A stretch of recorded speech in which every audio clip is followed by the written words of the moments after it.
All right, welcome to another edition of Mike Finds Things. We're doing kind of like a thrift store edition, like stuff that I found recently at one particular thrift store that I just keep going back to because I keep finding good stuff there. So right now I've got stuff on the table, and the stuff on the table was actually purchased today at the thrift store. And I've got another stack I'll go into after that of just general of some other cool stuff that I've got recently at the same thrift store. And I'll give you some tips and tricks for thrift store vinyl finding, since a lot of people seem to think you really can't find anything at thrift stores anymore, especially in the large cities, which to some extent is true. So let's go into it right now. All right, so I said before, this stack is stuff I actually got today at the thrift store, including some 8-tracks. And you're probably wondering why I grabbed some 8-tracks. Is because if you watch my other channel, you know I'm in with a lot of car groups.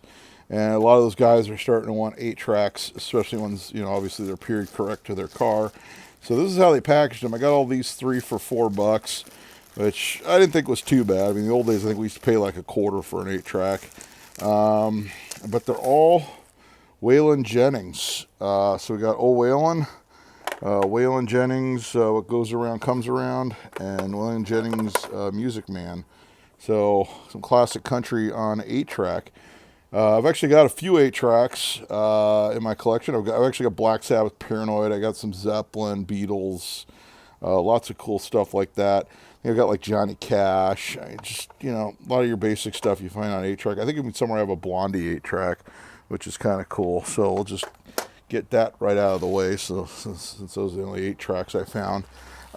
Did find 45s and LPs this time. Previously I have bought 78s at that thrift store, including one that's very, very special, which you'll see later on in the video when I get to the stack of stuff that's just stuff I recently found there. One tip, these were gotten because I got there right at opening. I waited. This place gets a line like before it opens up, so you have to get there early. Usually I get there about a half an hour before opening and stand in line. So I found this is a reissue. It's Mercury Celebrity Series with a hole punched in it. She Say Doobie Doom. It's a doo-wopper. Looks like it'll clean up really well. Even though it's a reissue, I grabbed it because I think I have a copy of this on an original label or original issue, but it's I'm pretty sure my copy wasn't that good, so I grabbed that one. This is another neat one. This is a specialty label, Boney Maroney by Larry Williams. This guy, just like the last video I did, he wrote years on some of his records. It says year 57, but that's actually correct. This record is from 1957. He wrote number 19. I'm guessing that was his catalog number. You can see it's even on the sleeve here. This one is an original. It looks like pretty original, so it's the styrene. It's in very nice condition, other than the writing on the label. These you have to watch because the specialty reissues later on have the same label, but usually you can tell by the writing, or it'll say originally catalog number, blah, blah, blah. There's definitely clues to clue you in that it's an original or non-original. This one is an original pressing, so that's kind of a nice one to find, you know, kind of a big hit. Always cool to find that kind of stuff. I'd love to find something like that on like a 78 though, but you know, on a 45 it's great as well, especially since the label's in good shape. Another way to tell is usually like when you try to flex it a little bit, you can tell the later records will flex much more than the old styrene ones, if you don't know already. I don't know why I got this one. It's not worth a ton. The individual ones, they priced at 75 cents each, so these 3 were 75 cents. Be My Love, Tiny Tim. This must have been like Tiny Tim's first record or something. It's catalog 1000. So whatever this label is, it's Bouquet Records. I'm guessing that was probably Tiny Tim's early effort. I think it only sells for a few bucks, but I kind of grabbed it because it was in such good condition anyway for 75 cents. Now we're getting into this thrift store is like all over the place on how they do their records. They actually put them in bags, and then they put them so tight you can't see what records are in there. They expect you just to buy a bag of records for one price. So I've seen them at different prices. Today these were 99 cents for a bag of records. So these are the 3 bags I bought. You can see the first one, we got something good already. So that's kind of why I put it. Obviously I opened the bags to look what was in here. Just to kind of show you how this thrift store packages, they're 45s, which is pretty unbelievable. We've got Ooby Dooby, Roy Orbison and the Teen Kings on Sun. Someone wrote their name on it, and they put a sticker. These stickers usually you can get off if you spit on it and you move your hand around enough. So I'll probably try to do that at some point, because these were like those licking sticks, if you will, and usually they come off. This one's in really nice condition. In fact, I played it earlier. It plays just fine, and it is an original Sun label 1956 issue. Now, what I want to show you here, I've actually got right here, this is a recent reissue of the same record, Ooby Dooby, Roy Orbison, with Go Go Go. On the other side, you can see the font is different. So you have to watch it a lot. A lot of these were reissued over the years. This is probably the most recent reissue. This is done by Third Man Records, Jack White's label. And if you look really close there on kind of where my finger is coming out of the hole, there's a little logo with, it's a Third Man logo, which they put on there, I guess, so people know that this is not an original from the 1950s. This actually I have in my jukebox. And the vinyl's it's definitely like a much thinner. It's a thinner, more flexible material. You can tell by the font. The font's different. So these are things you have to check when you're looking at Sun records. These reissues are great. I think this was like $5 or $6 for a brand new record. Sounds great in the jukebox. I like putting reissue stuff in the jukebox so I don't destroy an original. But I just thought I'd show that. That even the reissues, if you know what you're looking at, you can be fooled by an original. This one I looked up, sells for about 15 to 20 bucks. And as I've said in some of my other videos, the Sun label stuff's very popular to have, especially original stuff, and obviously I'm going to keep that in the collection, even though I've got a reissue in the jukebox. I'll probably have to clean it up a little bit more. It's just a little bit scratched, but definitely a rockabilly classic. This is worthless. This is just like a symphony. It was part of a record set at one point, so that's probably completely worthless. I believe this is a classical. I'll have to look it up just to make sure. Oh, it was made in Mexico. I probably need to check this. I thought it was classical. I don't think it's classical now. But some of these, and it's an EP. I better check on that one. I don't know what it is, and I just kind of left it in there just to show you what I got in these little bags as we go along. Heartaches by the Marcells, not in the greatest condition. Again, I had to buy the whole bag. Big doo-wop classic. This is a doo-wop hit. This one's a little flexible, but this one's actually an original. Realistically, in good condition, it's probably like a $5 record because it's pretty common. And we got a Connie Francis, which those generally aren't really worth anything. Connie Francis sold so many records. And so I'm not even going to bother looking that one up. But like you find a lot of Connie Francis. There's the second bag. Now this one is really cool. I think this sells for about 15 or 20 bucks. This is a Tamla, Brenda Holloway. You've Made Me So Very Happy. This is the original version. The Blood, Sweat, and Tears version is the remake of this song that Blood, Sweat, and Tears had a much bigger hit with this song than Brenda Holloway. But it's a Tamla audition copy, not for sale. So it's a promo.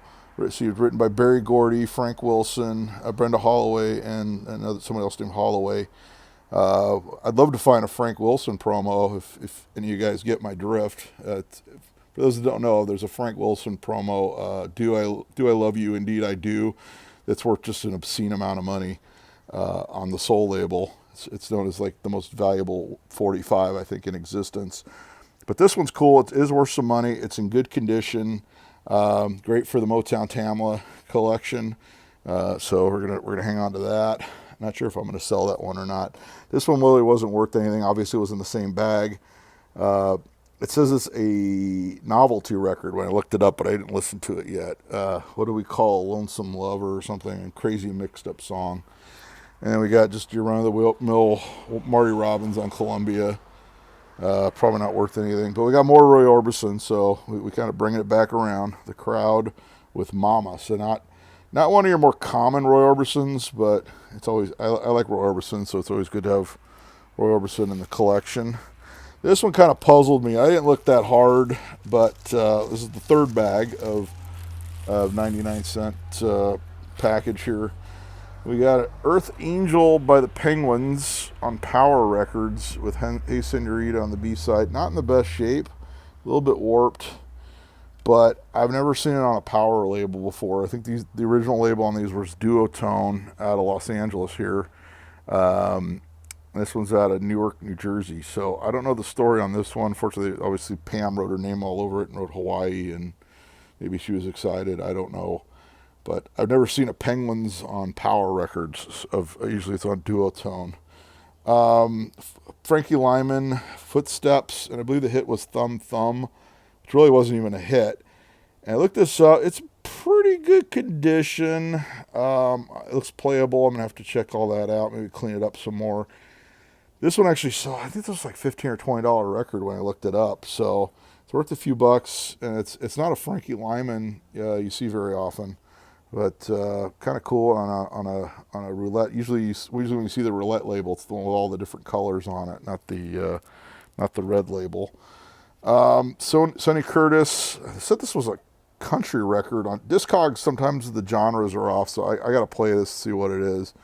Not in that good a shape. This is only a few dollar record. OJ's on Neptune, Sound of Philadelphia. I've got The Groove with Deeper and I'm in Love with You. I think this was actually worth a few bucks, but the condition isn't that great on it. So I'm going to have to see if I can clean it up and see what it sounds like. But I think this distributed by Chess Division, so they're related to Chess Records. But probably an early OJ's, I'd imagine.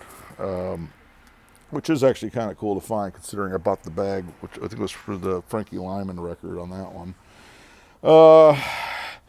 Going into the LPs we got in this stack, we got the Best of Chad and Jeremy. This was actually in good shape. Chad and Jeremy, not exactly valuable, but I grabbed it anyway because it was in good shape. This one, I found a few Ray Charles records, including Modern Sounds in Country and Western Music. It's in that cardboard sleeve that always rips. Really good condition, real crisp. Tad Kimma wrote his name on there, unfortunately. But other than that, this is in really nice condition. I really like Ray Charles, and so that was just a huge find for me. We got Ray Charles, Dedicated to You. Probably from the same guy. Yeah, same guy. A lot of these had to be from the same person that their family must have donated them to the thrift store.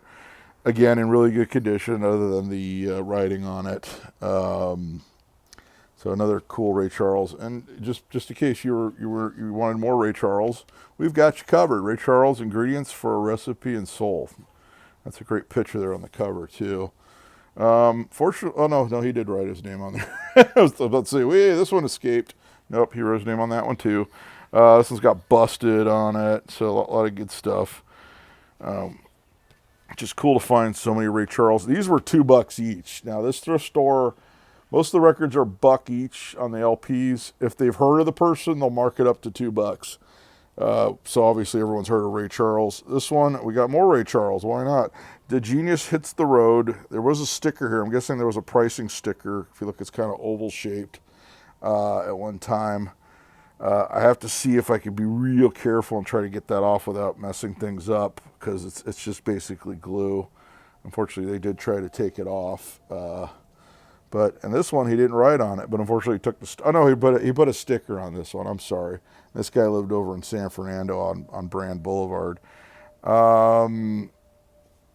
That sticker might come off because that's a lick and stick, so that might actually come off. But cool Ray Charles records, all from the same person, I guess. The Very Best of Ray Peterson with Karina Karina is probably the biggest hit on that. I looked it up. This is like a $10 or $15 record, and it's in really nice condition. Nobody wrote on the back. I think there is a property of sticker on the, I believe this is the one that has a property of sticker on the LP. One of them had, no, this one did not. But the LP is in really good shape. I grabbed, look how crisp it is. Obviously not the original version of Karina Karina, not the Big Joe Turner version or anything like that. And there was another. I have the original. Who did the? I can't recall who did the original version, but I own it on 45. So that's kind of stupid. It's not Big Joe Turner. Somebody else did the original version. That one's called Careen, I believe. I like Louis Prima. I realize Louis Prima comes up a lot at thrift stores and yard sales, but this one is such a nice cover. Wonderland by Night, and it's not written on. I don't know if this is like right after he split with Keely Smith or not, because it seems like it's just Louis, and then of course the other out. Check out the other albums. Is some are Keely Smith, some are Louis and Keely, but great like Rat Packy type Vegas lounge music for you. And why not have more Chad and Jeremy? So more Chad and Jeremy. Why not for this was $1.99. In fact, this wasn't the sticker from the thrift store. I peeled all those off, but let's see if I can get that one off. And that's not some guy's name. That's just whoever wrote the liner notes. So it wasn't written on. It does have a hole in it, so it was a return, unfortunately. But that was today's thrift store finds. Like I said, the 45s, the ones in the bags were 99 cents for whatever was in that particular bag. The individual ones at the beginning were 75 cents each. The 3 Whalens were $4 for the 3 Whalens, and then the LPs were either like $1 or $2, I believe, for the Chad and Jeremy and the Ray Charles records, and then I believe the other ones were all 99 cents, if I remember correctly. So right now we're going to go into some of the stuff I found recently at the same thrift store, and you'll be mind blown about some of the stuff that I did find there. All right, so we're going to go to some more records that I bought at that exact same thrift store, not today, but probably in the last, month or so. I've been buying stuff there for a while, so there's no way for me to go back and remember everything I bought there and go through my stuff I already have. I also buy a lot of CDs there because I do find stuff there as well. So we're going to start. I got some 78s, I got some LPs, and I got some 45s, all purchased at the same thrift store. I've been pretty persistent. I try to show up at opening. They do put out stuff in the middle of the day sometimes. If I'm in the area, I'll stop by that same store. There's another thrift store that's right by me, the closest one to my house, and I never find anything there.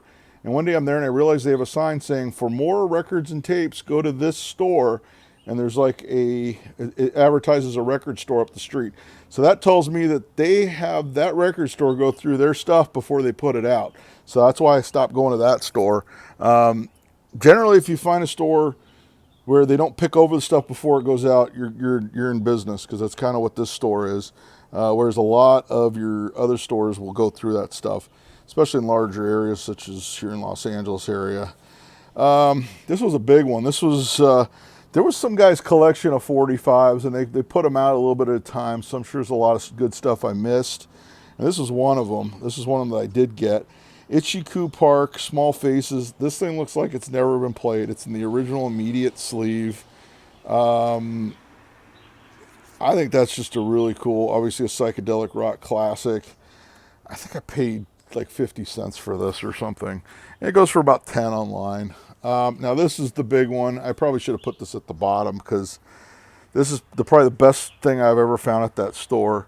And you're probably going to go, well, what is this? Now, and you can look this up and verify it. Jim M. Records, Our Love Came Too Late by Tex Mitchell. It's got a 39-cent stamp on both sides. How many hearts on the B side? Tex Mitchell.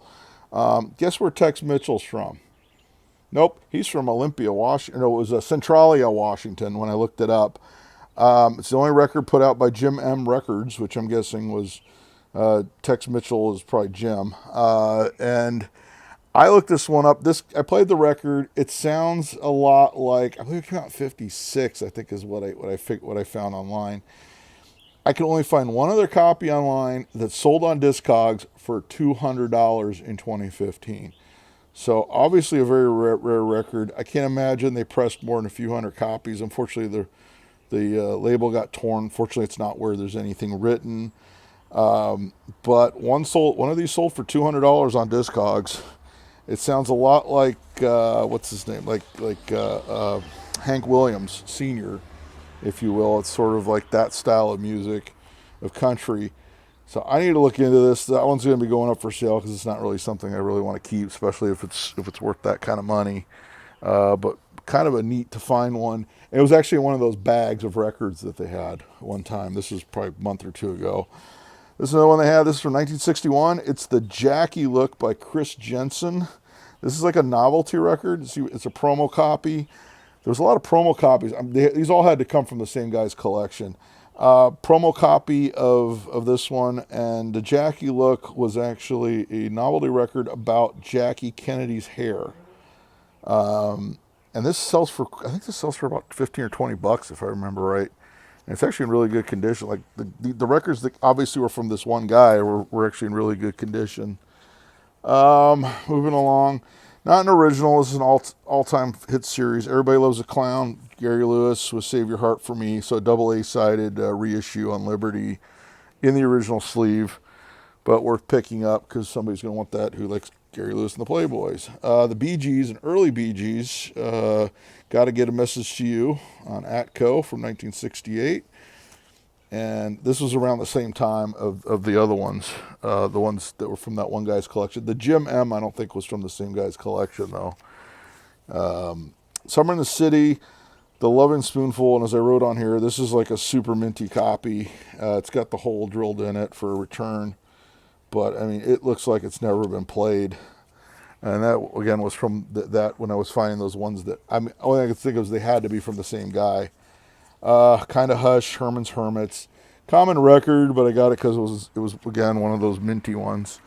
But not an uncommon record. But Chariot by the Four Seasons, the Oldies 45.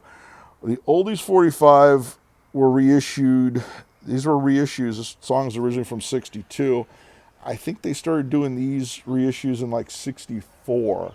But they were called Oldies 45. So they were still from the 60s.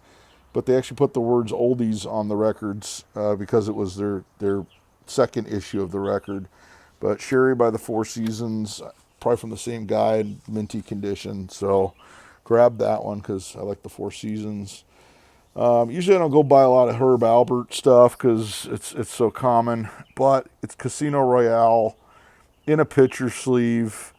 And yes, they had to be from the same guy's collection because it's pretty minty.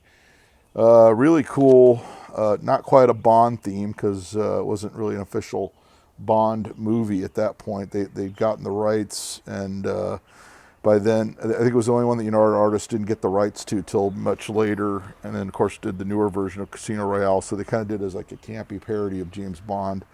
Since that's basically all they could do with it at that point, since Sean Connery was already known as Bond, and that's pretty much what they had to do with the rights to the movie. But a great movie theme nonetheless, and I had to get it because of the picture sleeve, because you don't see those I've never come across one of those before. This one's kind of stuck together.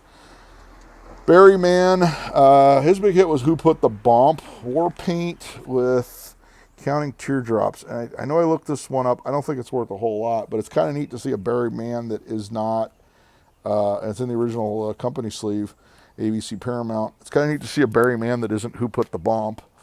Probably not very common. Hello Stranger, so the Barbara Lewis song by Fire and Rain. So it's like a 1972 remake of Hello Stranger. I played it. I didn't think it was that great, but apparently I think this sells for about 12 or 15 bucks or something online. I much prefer the Barbara Lewis version. In fact, I saw people on there saying, oh no, this is better than the Barbara Lewis version. You can't improve on the Barbara Lewis version, in my opinion. I have the Barbara Lewis version in one of my jukeboxes. I play it pretty regularly. Billy Eckstein, Didn't Mean to Love You. I think I looked this up. I Want to Be Your Man. I can't remember what the deal was with that one. These were just ones I probably didn't get because I didn't write a year or anything on it. So maybe I just put it in the sleeve and I was going to look it up. Here's some of the other ones that were in some of the bags, so they're out of the sleeve. Ran Ashley, this was a country record. Chew, Please Don't Take Your Love promo copy. Here's a new one, Grand Funk Railroad. We're an American band with the colored vinyl.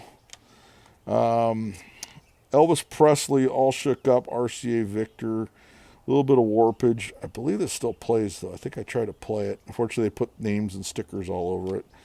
Another Grand Funk. These are the ones that were in the bags probably a couple weeks ago. I just haven't gotten around to going through them yet.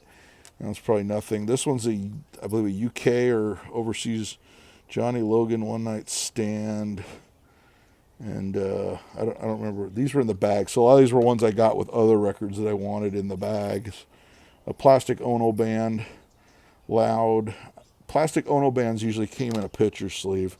That one probably did too. And the Fireballs, so Watch Her Walk and One Morning's Shame. I think this is one of like the not as good Fireballs records. It's not worth as much. Of course, Sugar Shack is usually the big one everybody knows. And there was a couple different Fireballs too, so you got to watch that because I think there was like Jimmy Gilmer and the Fireballs, and there was another Fireballs. So I don't know. This came from the same thrift store. We're gonna go into some 78s. James Beale Street Clark, Come to Me Baby, and on the B side, You Can't Make the Grade, in the original Columbia sleeve that's kind of falling apart, but it's there. And this one's in great condition, and it plays wonderfully. Story on this is I didn't get to go to the thrift store for a while. My kid was home. They quarantined because somebody in the 6th grade got the nasty stuff, if you know what I mean. And she had to quarantine for a week. And I could not get her to go to the thrift store, even though we like to go there and she likes to go shopping for clothes. I went the following week, and they had there's some very broken 78s, and they had a few that weren't broken. This is one of the non-brokens. There was another guy I talked to there, who I've run into a few times there. He said they'd gotten in a bunch of 78s, stuff like early rock and roll and stuff like that. The prior week, the week that I didn't go because of my daughter, he got a chest label Chuck Berry, but it was broken, but he bought it because it had the chest label.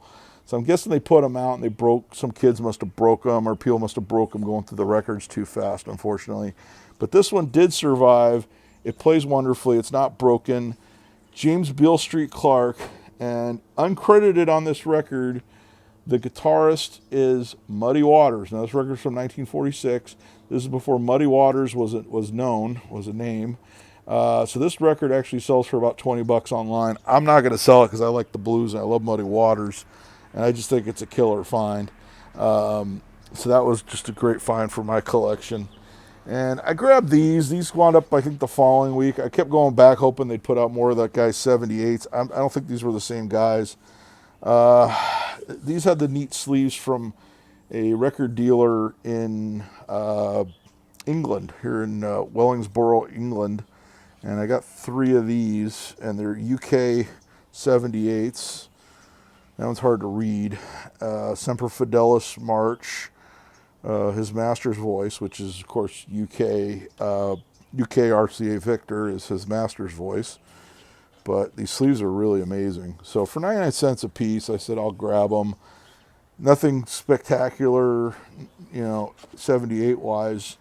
But I grabbed them before the kids could smash them, so that's probably why I grabbed them, knowing that the ones the week before got smashed. And Westminster Central Hall Choir. I think this one of them said they've got a copy in like the UK National Archives or something like that when I looked it up. I don't remember which one. But I kind of grabbed these just to preserve them so they didn't get smashed by some kids, even though they weren't anything great like that one blues record. Going to go into the LPs that I've gotten recently there. Some good stuff. This isn't everything I've gotten there. This is just ones that I've probably been putting aside for about a month, maybe a few weeks. I thought I'd do a thing just on stuff from thrift stores. Calvin Jackson, Jazz Variations on Movie Themes. This is a jazz record. Unfortunately, it got a little damage there on the corner. Francis Faye and Frenzy. I think this is like a $15 or $20 record when I looked it up. Don't quote me on that, but it's on Verve. This was purchased at the thrift store, same thrift store, and it's in really nice condition. I believe it was 99 cents, because obviously it's not somebody they've ever heard of. So, but that was a good pickup. This one, I think it'd been there a while. I almost went past it. It's American Tour with Ed Rudy. You look at it, you go, well, what's that? And you read the thing, and it's this guy toured with the Beatles on the American tour. He was the only American journalist, and apparently you can still buy this on a CD off of his website. And this sells, they're pretty common, but I think they sell for about $15 online. But it's basically him, interviewing the Beatles and different things from his tour with the Beatles. So kind of a neat record. Not something you'd know what it was unless you actually read the fine print, though. This one I bought because it had the jukebox on the cover. Super Hits of 1959. Original artists, all re-records, of course. A lot of times you see original artists. If it says like the original, you always have to look for original recordings. Sometimes it says original artists and they're just re-records. And these are all re-records. So this was kind of like a scam thing. But I got it basically because it has the jukebox on, which is actually not even a 59 jukebox. It's actually a 70s jukebox made to look in the style of a 50s jukebox, if you know jukeboxes. Unfortunately, this one had they had a weird run of like records owned by the same guy that just scribbled something so he knew it was his record, I guess. Hall & Oates, the H2O album. It's in good shape other than he scribbled that, which is kind of stupid, but I grabbed that because I don't think I had a copy. Music from The Good, the Bad, and the Ugly, Who, Montenegro, Fistful of Dollars, Few Dollars More. So it's basically the Man with No Name series themes. This is the real ones. This isn't. There's a lot of these where they're recorded by somebody else. This is actually done by Hugh Montenegro. So these are the original ones from the movies. It's in really nice condition other than the edge here. So I grabbed that because I'm a huge fan of those movies. Now we got The Wiz. And this actually, I remember looking this up. I can't remember what it sells for. It actually sells for a decent amount of money. This is not the soundtrack to the movie. This is the soundtrack to the original musical. It's on Atlantic. I believe it's from like 75.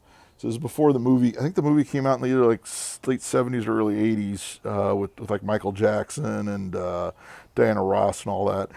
This is really collectible because it is the musical soundtrack. So, which the movie soundtrack comes up a lot more often. That's kind of neat. It has kind of a neat like 70s artwork on it. As I always say, take a chance on some of these jazz records. This one I looked up in the store, and I think this sells for about $65-70. I've seen people asking $200 for this on eBay. A lot of times the asking prices for records on eBay are pretty damn high, pretty much higher than what they would sell for on Discogs or somewhere else. Herbie, Harper, Sextet on Mode Records. This was actually this is from 1957, if I remember right. It was reissued in the 80s. Yeah, it was recorded June of 57. I think it was re-released in 87, so there was enough demand in 87 they had to do a re-release on this. And it's Mode LP 100, so it's the first record of that record company. Maybe it might have been the last. I don't know. I didn't look it up. But it's in excellent condition.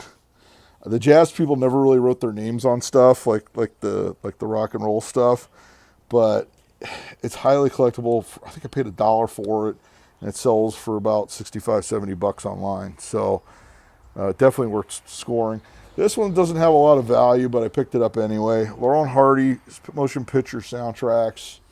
So it's like the music from the Laurel and Hardy Hal Roach movies. But for like $1, why not? It's fun. So I think this only sells for like $7 or $8 online. And I got another compilation, a MGM Records Parade of Stars. These are original recordings. This isn't like a re-record like some of them. Has everything from Hank Williams, Cold Cold Heart, Connie Francis, Herman's Hermits, Roy Orbison, Sam the Sham and the Pharaohs. Has the Animals, a lot of different stuff. Something from Gigi, David Rose. I figure for $1, why not grab it? It's in good condition.